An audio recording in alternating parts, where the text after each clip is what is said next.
1, 2, 3, 4. Chop, chop, chop. It's Cure of the What Now. Gather the ingredients. Cure of the What Now. Not much time to prep before it's time to start the show. Oh! Guests are arriving. Cure of the What Now. Everybody's smiling. Cure of the What Now. A tasty party starting. Now it's time to go. Woo! Ooh. Served hot and fresh. Itadakimasu. Hello, fellow time travelers, and welcome to Season 2, Episode 38 of Cure of the What Now? Yum! The one show where we know that time travel is a perfectly valid way to meet and talk to your passed away grandma and to learn a lesson from her so that you might better remember her and honor her passing. Now, this is a very strange episode, as you might have noticed from the fact that there's only me. There's only Joel, your host. Unfortunately, Kat and I both got a bit sick. She is without her voice, basically. She wasn't going to be able to record. And instead of delaying and trying to record another double episode, or who knows how long, maybe we'll have a stuffy nose for, we decided to try and see what would happen if I soloed this monster. So I apologize if the quips aren't quite as good. Usually we bounce off of each other and that helps build some rapport. And I apologize if my voice is a little different. The show must go on. And while we absolutely could have skipped this episode, we decided that it was better to try to get back on track. Hopefully by the time the next episode is recording, we will both be back to full strength and sounding like our usual selves. Before we get into the episode, I do want to say that we were recently on an episode of Piecemeal, a One Piece manga discussion podcast, and come January of 2023, we will be on another episode discussing One Piece Film Gold, our favorite One Piece film ever, basically. And the episode that we have already recorded, that has already been released, is on the end of the Dressrosa arc, the reveal of Gear 4th and the Zoro's fight against Pika. And if you don't read One Piece or you don't watch One Piece, you have no idea what these words mean, but it was a lot of fun. Go and check them out. Link will be in the description. Now, there is another bit of exciting news that I get to share with you all that I've been meaning to share for the past couple of episodes, and it just keeps slipping my mind because, as we've established, my brain has holes in it. I have gotten back into Minecraft, and I finally found the frogs! The frogs! If you don't play Minecraft, this doesn't mean anything to you, but I'm just trying to collect every animal in the game. Frogs only spawn in a specific biome, so I had to find them, and because I'm playing in peaceful difficulty, or peaceful mode, I guess, I didn't have any slime balls, so then first I needed to switch to playing a mode that actually can spawn enemies, and then I needed to find a place where the slime monsters, or the slimes can spawn, and then I can get their slime balls, and things are going good. Things are going very well. I'm just digging another giant pit. As Catherine so aptly pointed out to me, many young boys and girls, young children, they go out and they dig holes, and now that I'm a grown man and I'm playing Minecraft, I'm just digging bigger square holes. I guess the hole doesn't have to be square, but it happens to be because I like it that way. In slightly more somber news, I do want to touch on something that I mentioned in last week's episode, and I've kind of been riffing on it off and on for many, many weeks. We here at Cure of the What Now? Yum! Prefer to focus on anime, or maybe sometimes we go into video games, or manga, or that kind of thing. We're about the escapist fiction, and we analyze it and we enjoy it as much as we can, and we try to bring that joy into your life as well. However, I made a reference to the fact that Hatsune Miku had written a series of books called Harry Potter, and it's a very funny joke to say, oh, no one knows who wrote this book and all that stuff. So I will just say this once, to be clear, and I will try not to bring up politics or real-life issues on this podcast again, but I believe that J.K. Rowling is a TERF, a trans exclusionary radical feminist, someone who does not believe that trans women are women or that trans men are men. I don't know how Rowling feels about non-binary people, but it's just all this big mess. If you don't have an opinion on this issue, that's wonderful, I guess? I mean, I'd prefer people read up on it and come to their own conclusions, but if you do have an opinion either way, it seems that the famed author uses continued sale of this franchise as justification. Like, oh, all these people are buying my book, so they must agree with my takes. And so I, therefore, will not buy any of her products until such a time as she is removed from those products. That's how you can vote with your dollar, and so that's why I'm going to be making fun of her. But because she is a real life person who is still very much alive and still profiting and still affecting the world around her, it's inappropriate to erase her works, her efforts, and say that Hatsune Miku wrote Harry Potter. In 100 years, when, she'll probably won't be on this earth anymore, it'll be okay to say, oh, there were these 7 books that a lot of people really liked that were written by a horrible monster named Hatsune Miku. But for now, that's all I have to say on that. Now, as for a discussion question, how's that going to work? There's just me today. I mean, Pete's here as well. Hey, guys! But, Pete's not really one for discussion questions, and so what are we going to do? And what I want to ask you, the listener, is to tell me about any trios that you know that exist in film, anime, books, real life, philosophy, religion, even if you want. Because I think that a trio is about the right size of a PreCure team for the initial set of characters. I really like duos. I've talked about it time and time again on this show, but I also think that there's some interesting power dynamics, I guess. That's not the right word, but some interesting dynamics that can exist between a group of 3.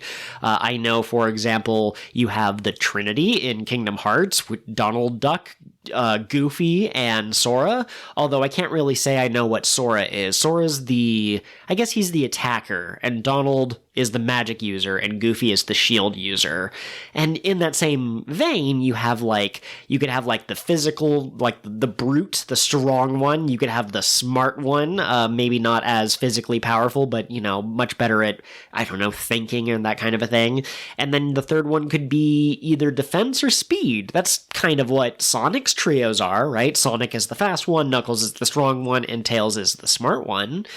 In Pokemon, you kind of have trios like that, I guess. In Pokemon, it's fire, water, grass, or if you want to be really edgy, it could be psychic, dark, and fighting that all are super effective against each other in a roundabout way like that. And so I'm just trying to think of, are there any other archetypes of trios that could exist? Could you make a really good PreCure season based off of rock, paper, and scissors, for example? I would love to see Cure Scissors and what she represents. I guess in that case, Scissors would probably be like, she'd specialize in attacking, probably, and Rock would probably be defense, maybe like the slow-moving one, but also very strong. But then Paper would be flexible, maybe? I guess her character motif could be like origami, so maybe in battle she kind of shifts her fighting style one way or the other. I don't know. This is why I'm trying to think of other trinities or trios that exist in different media or video games or that sort of a thing. I suppose you could also do something where, like, it's the physical person, maybe like with a sword, if you were going to go into like D&D terms, and then you could have a ranged fighter, so they're still physical, but they're long range versus short range, and then the third one could be like the magic user or something like that. And then there's also, of course, earth and sky and sea, or, flying, walking, and swimming as a sort of trio. You have the Deku shrub and the Goron and the Zora from Majora's Mask. Are there any other trios that really stand out that are super obvious? I guess you could do Sun, Moon, and Earth. That would be pretty cool, although that comes quite close to... I guess we've had Celine and Solier from Star Twinkle, but that wasn't really a trio, that was a duo. So I think there's a lot of easy duos that you can find, Brawn versus Brain or something like that, Cute versus Tough or something like that. But I'm really interested in seeing what trios exist out there that I haven't heard of that could be interesting themes to take on into a PreCure. In my own writing, not that I'm a published author or anything, but I have come up with the concept, or I like to play around with the ideas of like light and darkness, and then to create a third member of the trio, Crystal. So a Crystal Mage would be able to dilute the light magic of the light mages, but the shadow magic or the darkness magic of the shadow people would be able to cloud the crystals and kind of take away their power. So that's something that I've come up with, but if you have any other suggestions, and then, of course, you can't forget the Triforce, right? You have Courage, Wisdom, and Power. That would be a really interesting trio of PreCure to see. But I'm sure there's got to be something else out there that I'm not even thinking of. Someone else will come back at me with have you heard of this fan project with Cure Breakfast, Cure Lunch, and Cure Dinner? or Cure Solid, Cure Liquid, and Cure Gas. And, of course, the secret fourth member, Cure Plasma.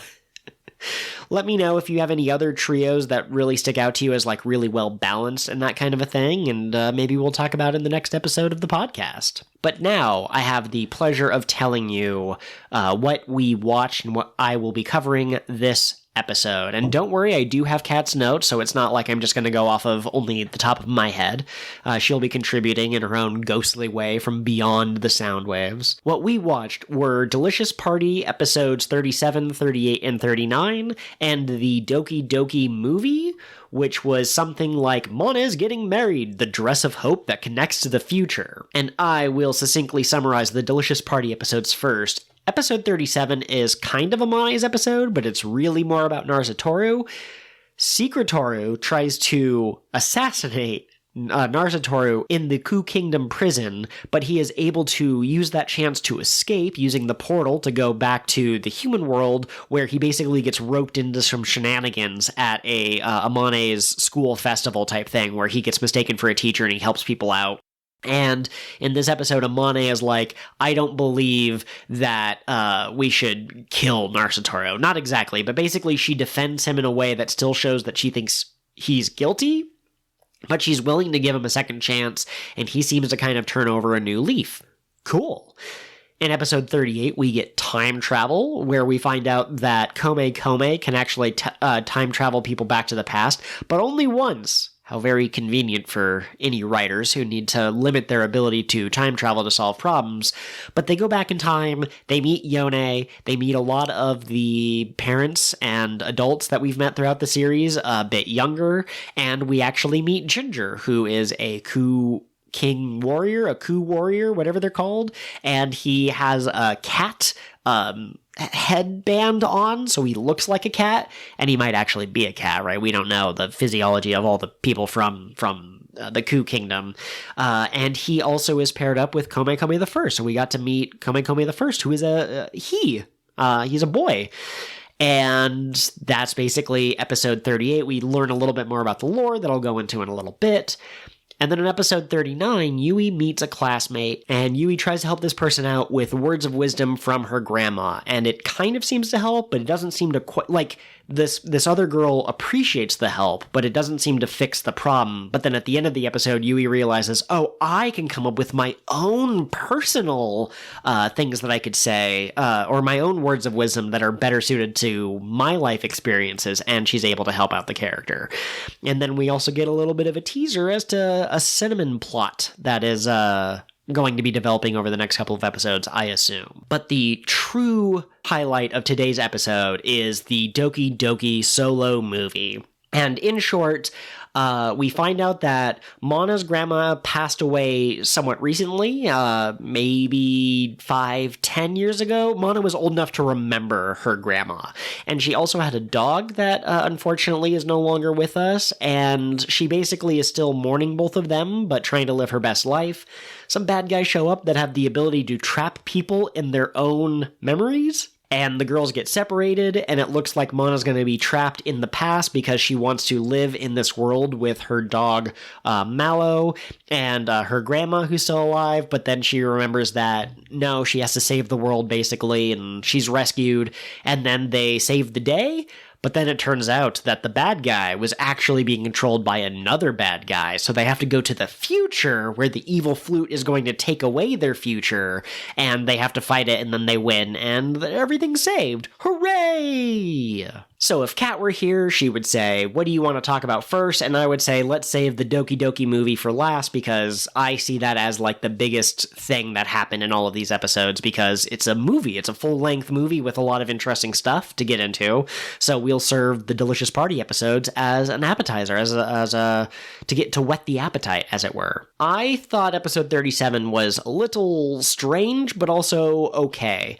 As I pointed out in last week's podcast episode, I think that the showrunners are trying to wrap up Amane and Yui and Ran and Kakone's individual episodes. So we got Kakone might be moving, we got Ran might be an Instagram star, social media influencer, and then in this episode, it's kind of about Amane, but it's really about Amane and Narcistoru. I'm glad that we have Narcistoru back, because to me in PreCure, there's very few villains who are like pure evil. There's some. There's the Jaku King from Futariwa PreCure. There's some characters that are just pure embodiments of evil. But a lot of times, if a character is like near the PreCure's age, they're probably just like misinformed, or they're being manipulated, or they're mind controlled, or they were raised by a pack of evil wolves or something.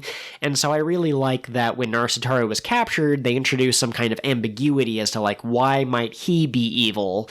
And now we're kind of getting what might happen if he's shown a little bit of leeway. It's not like Gamane said, like, I believe you can be reformed, but she did rescue him from being attacked and did say, like, this is not my sense of justice. And so in a not direct way, she was able to kind of indicate, like, hey, you know, I guess you don't have to give in to despair is the best way to look at it, I suppose. But the real kicker of this episode is the fact that Narcistoru has invented reverse shrinkadink technology, where he is able to press a button and shrink himself down to the size of a mouse, which really is just an inside joke from many years ago when I used to watch Smallville.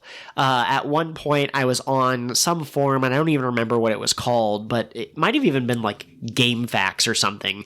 I don't know why there were TV show notes on there, but I saw someone's forum post was, when will Clark Kent be shrunk to the size of a mouse? And it was just a weird question forum title, and it only had one answer, which was basically, well, in the comic books, Mr. Mexiplex can do anything, so maybe that'll happen in the show, even though Mr. Mexiplex in the show Smallville was only in a single episode, and his powers didn't work at all like they did in the comics or the TV shows, which is unfortunate. But every time I see something that has been shrunk to the size of a mouse, it makes me laugh. It makes me remember, when is Narcistoru going to be shrunk to the size of a mouse? Turns out, episode 37. He's actually he actually gives that technology to Amane at the end of the episode, and he says, oh, if you shrink me down, you'll be able to send me back to Ku Kingdom. But I suspect this is a helpful tool that'll help us later, because I'm guessing in episode 43, when the evil Godats is taken over and the entire town has been destroyed, they'll be able to shrink and get away, and then they'll mount their counterattack the next episode. So keep in mind, reverse shrinkadink technology actually exists in this world. I also think it's strange that Narcistoru has never had a candied apple. This is a treat that one of the students at the school gives him as thanks for helping fix a machine. It's kind of like a crane machine, I guess. And she insists that he try it, and so he does. He takes a bite. He's like, oh, this is actually pretty good. And when he gets sent back to prison, he gets a second one, and he's eating it, and he's having happy memories.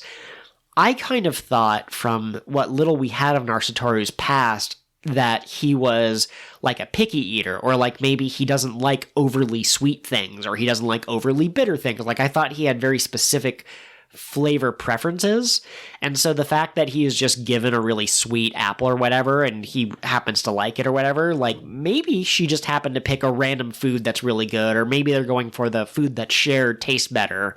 But I kind of wish, in a slightly different world, if Amane had prepared him some dish or something. Like, if for some reason she felt responsible for visiting him in the Ku Kingdom, and so she just went like once a week, and she found out he doesn't like overly sweet things, or he doesn't like sour things, or he prefers plain things. It would be really nice if she could take his preferences into account. There are people in the real world who can't deal with overly spicy things, overly sweet things, and that kind of a thing. And I know that Kat works with a lot of members of the autistic community who also have very specific preferences for their food. So I think that would have been kind of cool if they had been able to fill that story out a little bit more, kind of flesh it out, give it a little bit more detail. But it's still a nice little nod that, Narcistoru felt alone, and now there are people who are kind of reaching out to him, and so now he knows he doesn't have to just be kind of this loner who's like, nobody will ever love me. Well, no, it turns out that Amane's siblings and Amane and random Amane's friend, they're all willing to kind of be nice to him, so maybe he can be nice in return. Cool. I know episode 38 is also a bit of a strange episode, and I just want to point out, again, with the randomly aligning different episodes together, we are covering the Doki Doki movie and episode 38 of Delicious Party at the same time, both of which involve time travel and a grandma who has passed away. And that just can't be a coincidence. I feel like the almighty Kururun itself is guiding us to cover these episodes in this specific order so that we can make connections between these two pieces of media. I liked 38. I like 38 a lot. I know that losing a family member is hard. I myself lost my father 10 years ago, or it's been 10 years now. Had to remember what year it was. And I know that different people cope with that loss in different ways. And so I understand that there are some people who maybe lost family members when they were very young that they don't really remember. And I know that there are some people who maybe lost their family members so if Yui had lost her grandma at the age of 1 and she didn't really remember her grandma, that's a different feeling. It would have a different impact on her character than if she had lost her grandma when she was 5. It would be different than if she had lost the grandma 2 weeks before this season started, if that makes sense, in the timeline of Yui Nagomi. So there are some PreCure who don't have a parent because they've moved away or because maybe they have passed. Actually, I don't know how many parents we've had that have actually passed away in past PreCure seasons. But I could see a season choosing not to dwell on that. And then I could see other seasons acknowledging the pain that exists there, I guess. And so even though Yui seems like a pretty nice, upbeat kind of character, like nothing really gets her down, I thought it was kind of nice to show us that, no, she still remembers her grandma, and she still misses Yone, and she still wishes that she had had more time with Yone. And it was nice to be able to give Yui that moment of going back in time and talking to Yone. She and Yone bond. Yone is able to immediately recognize that Yui is upset about something, but trying to hide it. Yui says something about like, oh yeah, food brings smiles, and Yone goes, oh, that's one of my favorite phrases. And it's a wholesome episode, and I really like it. Ginger seems like he is not a person who is acting like a cat, but rather he is a cat who has taken on human form.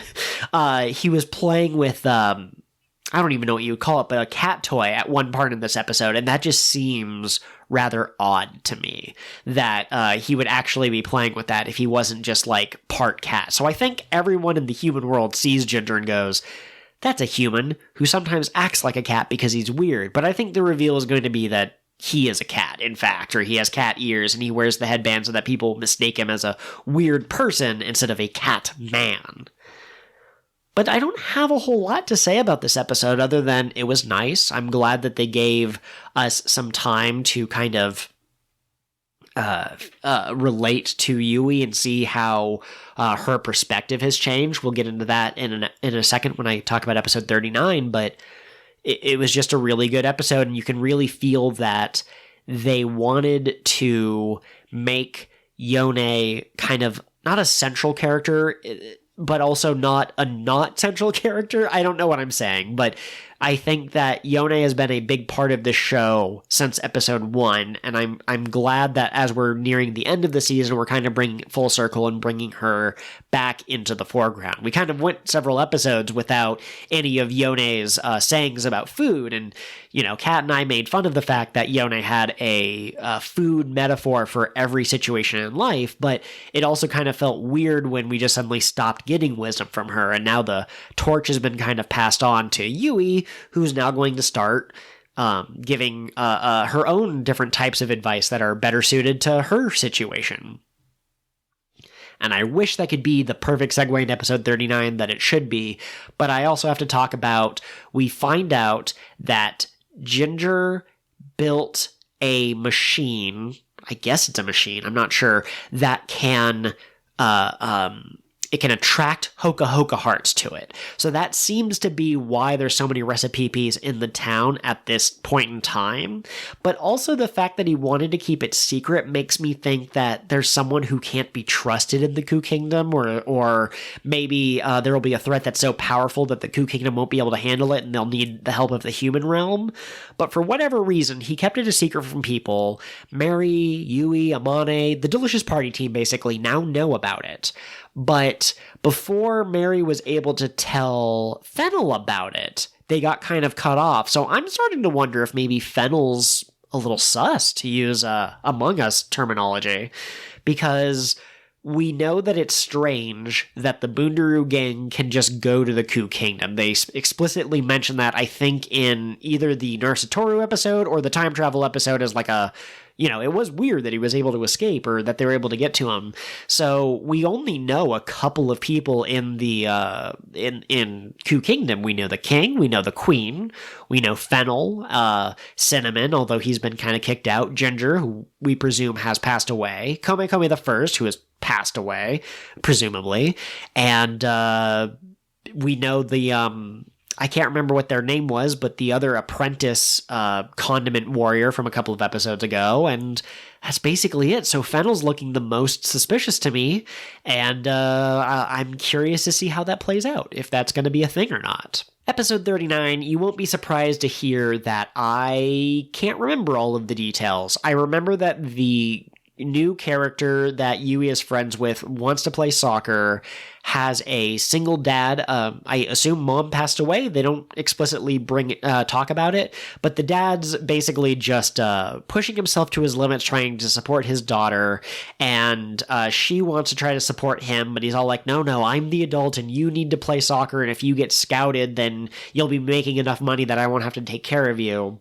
And Yui tries to give them advice about like a hand-cooked meal is the best, but then at the end of the episode, gosh, I can't even remember what she ended up saying as like the new kind of like advice, but it was something that brought them closer together, and they're now sharing their pain, the dad and the daughter, and it seems like they are doing much better by taking time out of their schedule, and also relying on Yui and her mom to make them some meals every once in a while. I don't think that they're going to be like live-in chefs or anything, but maybe like twice a week or something, they'll go to Yui's diner rather than the dad having to cook something for the family, and that'll free up some of his time. So it was overall a pretty cute episode. Again, with the passing of the torch, we really kind of get an episode about Yui being more like Yone, and I would say that we don't need another episode about Yui at this point. Seems like maybe we're going to move into the end game with the next couple of episodes. I don't know how many more episodes we have, but, can't be too many more if February is usually when the next PreCure season starts, so maybe next season Secret Toru will turn into a giant cheese-eating gerbil or something like that, and then it'll be the end game, and then we'll start getting plot and all that other good stuff.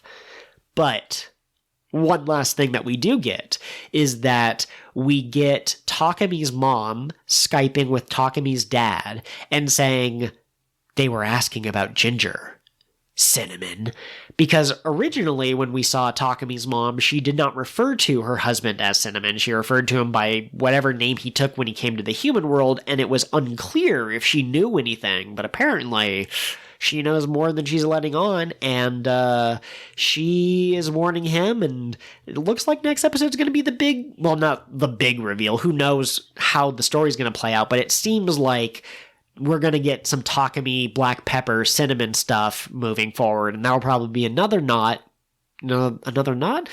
loose end that we'll have to tie up before we can move into the final arc. So who knows, maybe Black Pepper's identity will be revealed. Dun dun dun. Am I talking too much? Am I not talking enough? Am I talking too fast? Am I talking too slow? This is why I need a co-host, because I kind of feel like I zipped through the 3 episodes of Delicious Party, but I also don't know if I have anything else that I really want to comment on. I do have notes from Catherine, but they're all for the Doki Doki movie, so unfortunately, if it is a snack-sized portion of Delicious Party this week, hopefully next week when Kat is back, we will be able to indulge in a more hearty serving of Delicious Party. So as I already said, this movie is about Mana's past, more or less. But there's a couple of other things that I didn't mention in the succinct summary that I can kind of go into now. That would be, so the bad guy is named Marsh, and there's also a good fairy named Babel, and I'm not sure where she gets her name for. Marsh has a specific connotation that I'll go into in a second, but there's also this fairy that seems to believe in hope and believes that the PreCure will work together and that they will save the day, which is awesome. Marsh plays a flute. I think it's a flute. Maybe it's, it might be some other kind of boop, boop, boop, boop, instrument, the boop, boop, boop, boop, boop.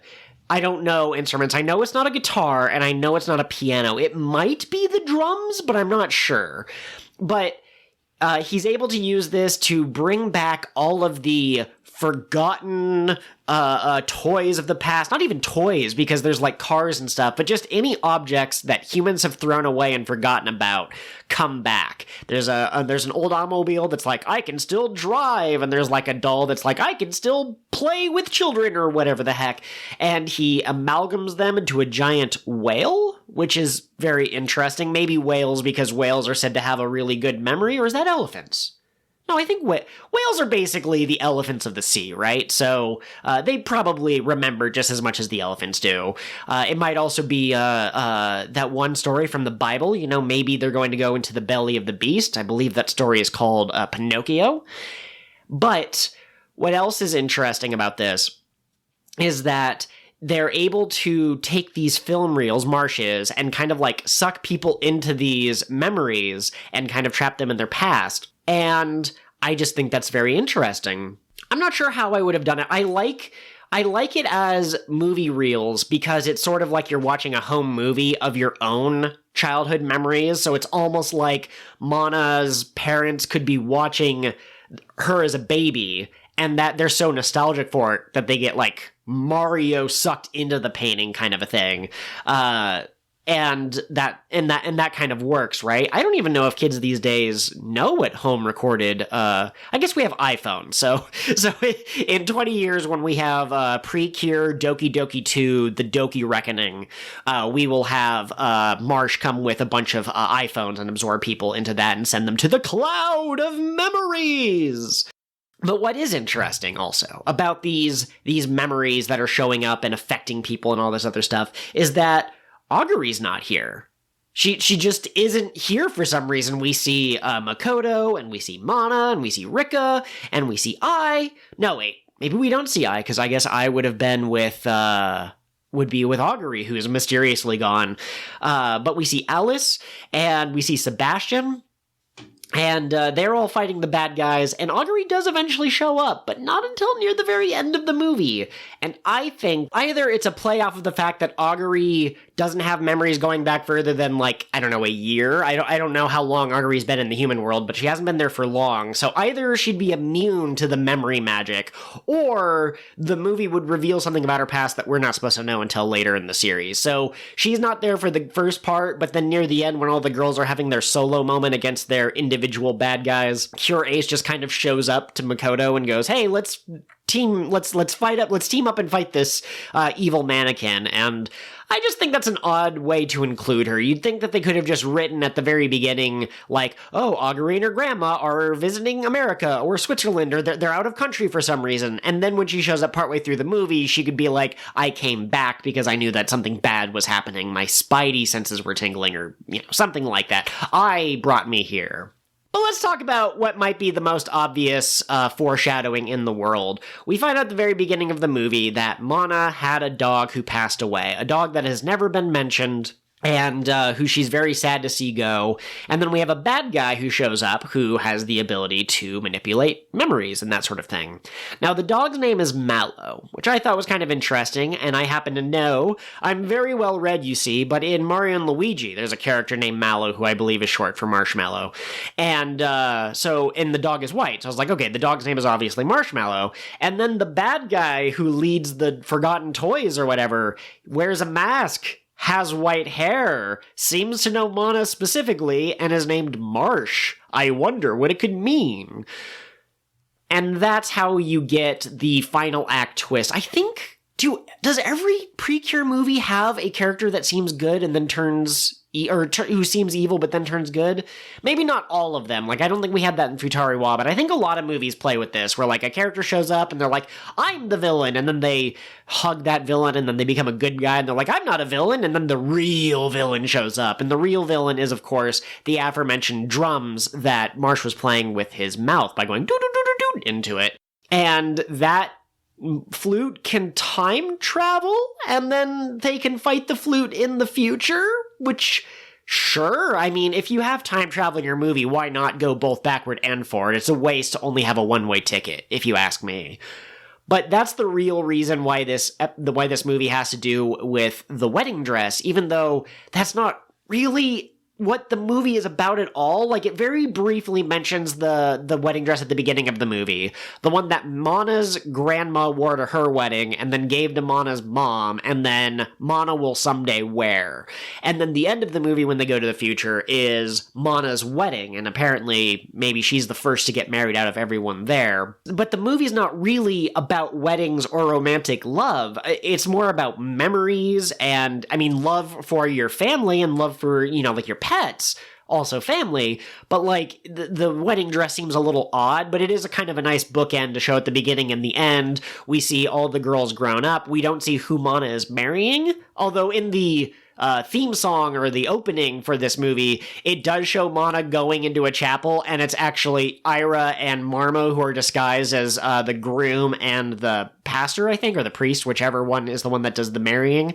But obviously she's probably not marrying a grown-up Ira, because Ira is Rika's boyfriend. Clearly, we all know this.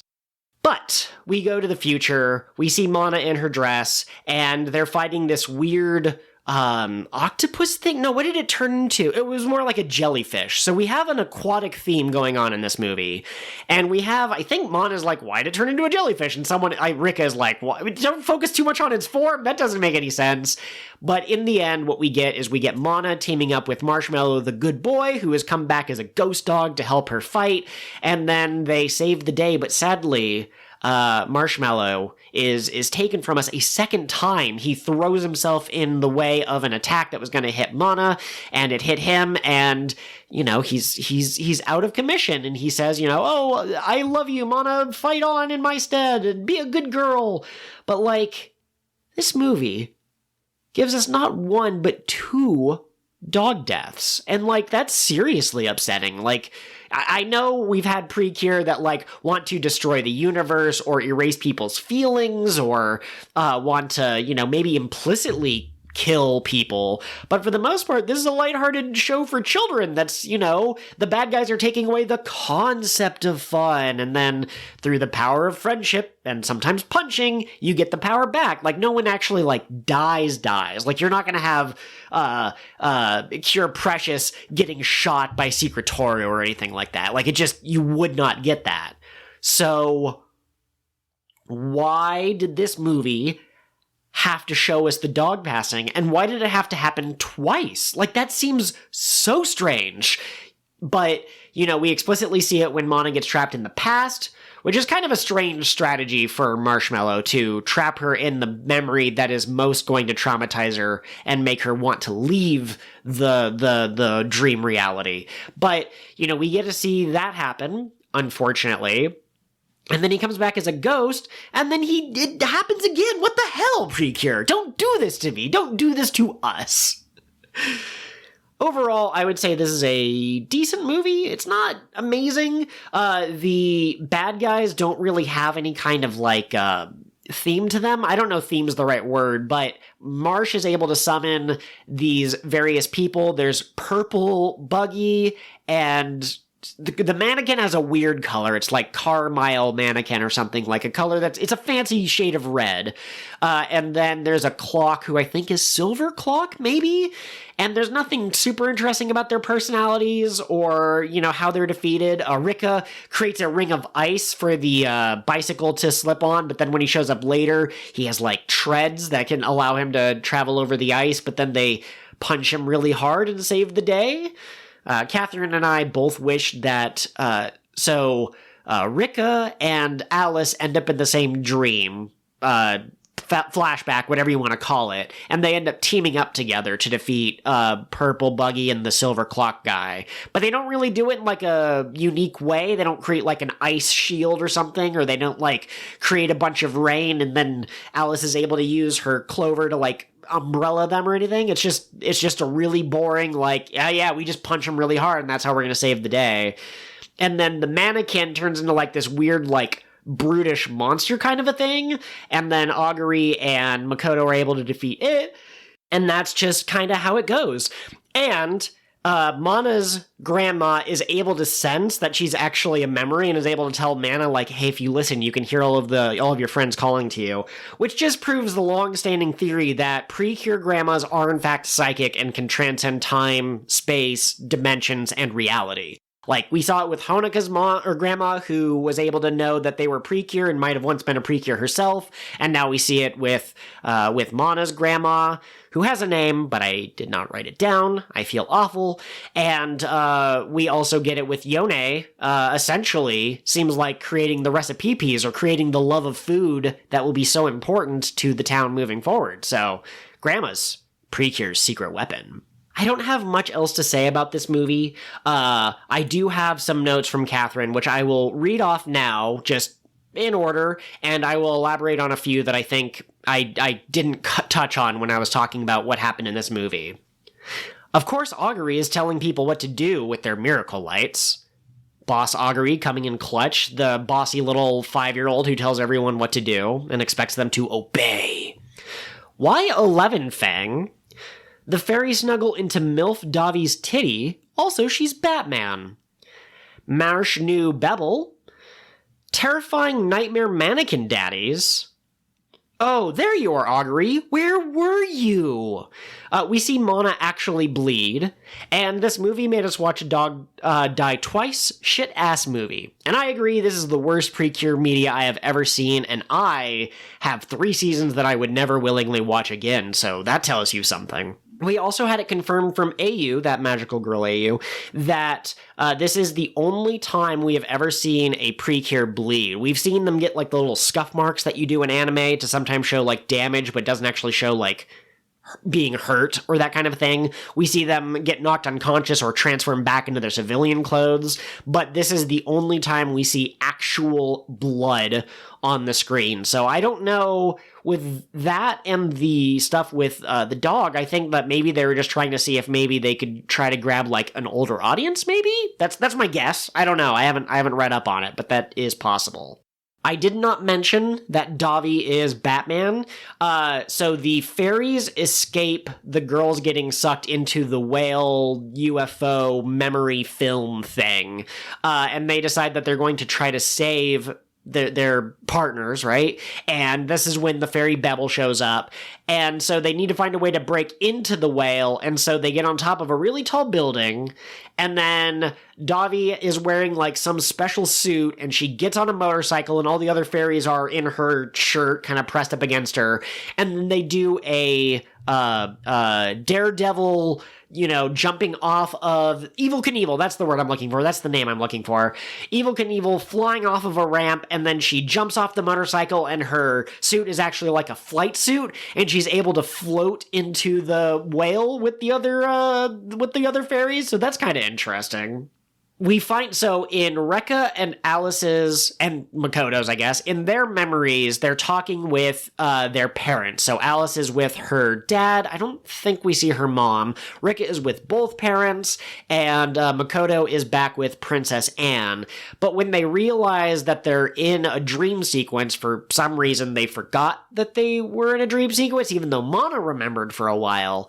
Anyways, when they realize they're in a dream sequence, they look up and all of a sudden, all the people that they cared about are just like faceless mannequins. And it's honestly kind of haunting in a way that, a PreCure or a show aimed for younger kids could be.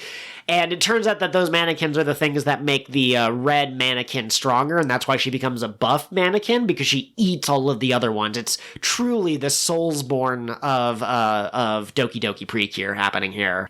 And lastly, I guess we should also cover, so Bebel shows up and is very like, I believe in Mana and I believe in these other girls and I am the hope that radiates and I'm the force of good. I'm very much I believe Yang is the dark side in Taoism, so I'm the yin to Marsh's yang. And she even mentioned she knows Marsh, and she calls Marsh a good boy before the reveal that he's a dog, I think that's wonderful. So of course, we have two passed away relatives of Mana. We have Grandma and we have Marshmallow. And it turns out that Grandma got reincarnated as a fairy, which just makes me wonder, is Kome Kome and Mofarin and Mipple and Meppel, are they all someone else's grandmas who had their own journey end and then they got reincarnated into fairies? I guess we'll never know. So now we can move into Doki Doki love messages in a bottle, thoughts from the crew. Tell us your thoughts, please. I'm going to eat them up, num num num num num, because your thoughts are actually delicious noodles, and I'm going to slurp them up. We got a lot of feedback from AU, and they have a lot of thoughts on these various episodes of Delicious Party specifically. The main thought for 37, that it was interesting that Amane's sense of justice doesn't just apply to, like, people she cares about or the people that she's decided to protect. So I think that's a good thing to point out, right? If you believe in ultimate freedom, but then you think that your enemies should be put behind bars or something, like, that's kind of, you have to square that away somehow. And so Amane's moment of growth was realizing, I can protect even people I don't like, or people that I had a dream about bludgeoning to death once, or whatever. But the bigger part that AU brought up, more than Amane, was Narcistoru. And like I said, Narcistoru simply being a picky eater and simply getting over it is not as interesting as it could have been. And so essentially AU echoed those thoughts without us having talked about our take on the episode. But yeah, she just thinks that maybe he shouldn't have gotten over it, or maybe if it was like an allergy thing, that'd be really interesting. I have allergies and I'm diabetic, so there's certain things that I can't eat or have to eat in very small amounts. And so I would love a situation where instead of Narcistoru simply having never eaten really good candied apples, I prefer if there was something that he really didn't like or couldn't even eat, like it physically made him ill or something, and then other people would have to accommodate him, and that kindness would be the thing that brings him out of his shell. Episode 38 was the time travel episode, and AU just really liked seeing Yone and Yui be able to, talk with each other and that sort of a thing.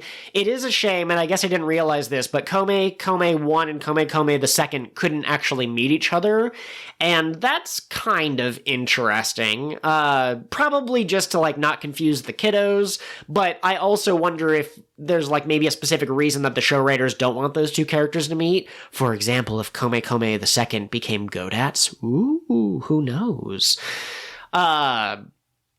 And AU is suspicious of Ginger.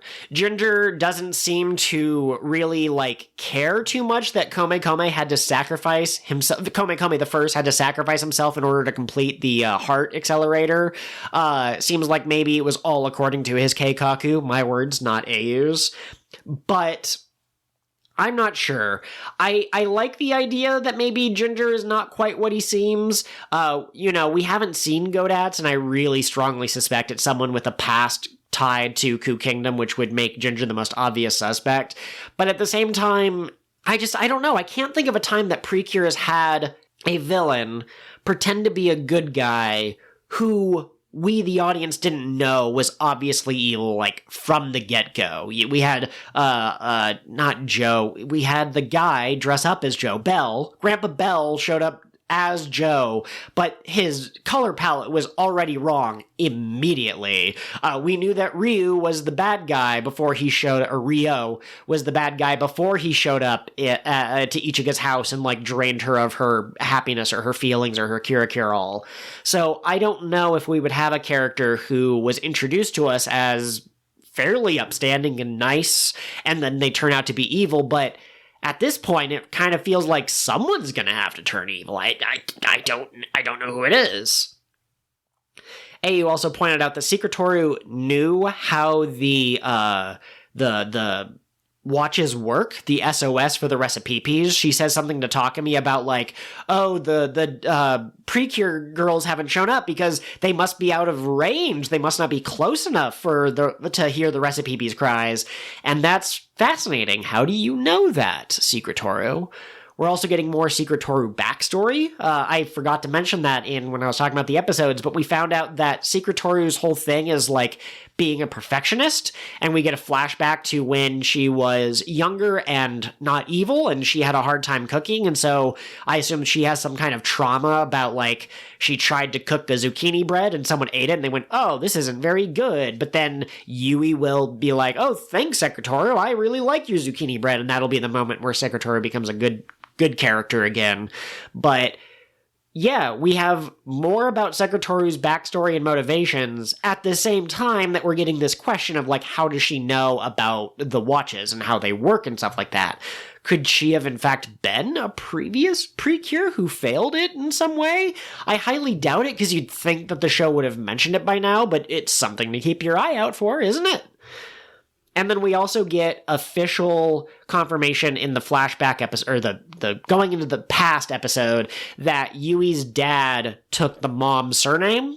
I guess in Japan it's legally required that both parents have the same last name. You can't just have, Joe Swanson and Jane Swinton and have them still be Swanson and Swinton. They have to pick one of the two names. And a lot of times they take the man's last name, but in this case they took Yone's daughter's name, and also the dad is from a seaport, or his last name is a reference to fish in some way, and so their family is a nice match of rice and fish. And gosh, if I could have delivered that sentence in a not stumbly way, I would feel so much better about myself. But we do it in one take. This is all that we got, and I apologize. I will be on top of speaking correctly next week. And then the last thing from episode 39 that AU sent in that I wanted to touch on is that the episode where Yui was trying to take her own life experiences and kind of mix that into the stew that is her grandma's advice.